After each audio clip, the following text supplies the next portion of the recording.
هو الذي قال: ليس منا من لم يرحم صغيرنا ويوقر كبيرنا ويعرف لعالمنا حقه. وعلمنا التواضع فكان يغسل ثوبه ويكنس داره ويمشي في حاجة أهله صلى الله عليه وسلم. وهو القائد الذي كان يحكم نصف العالم، ورغم ذلك كله كان يحب المساكين ويقربهم. كيف لا نحبه وهو الذي دلنا على خير الدين ونقلنا من عبادة الناس والأصنام والأوثان إلى عبادة رب العالمين.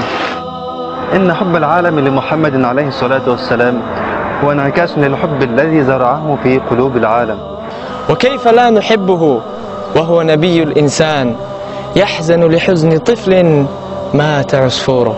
وهو الذي قال: يرحم من في الأرض يرحمكم من في السماء. كم نحن بحاجة إلى تلك الرحمة في عصر هانت فيه علينا دماء المسلمين. علمنا رسول الله صلى الله عليه وسلم أن زوال الدنيا أهون على الله من قتل رجل مسلم بغير حق.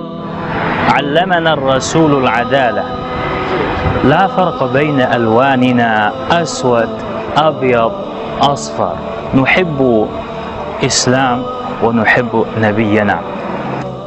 علمنا رسول الله صلى الله عليه وسلم كيف تعيش العسرة على مبدأ المحبة.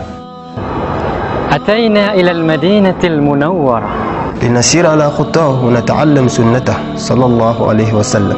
عرفنا في محبته صلى الله عليه وسلم السعادة، ونريد أن ننقلها إليكم. نحبك يا رسول الله ونفديك بأرواحنا. ويا من تحاولون الإساءة لنبينا الكريم، تعالوا واقرأوا سنته واسمعوا كلامه. ستعلمون حقا أنه ما بعث إلا رحمة لكم، ستحبونه صدقوني. نحبك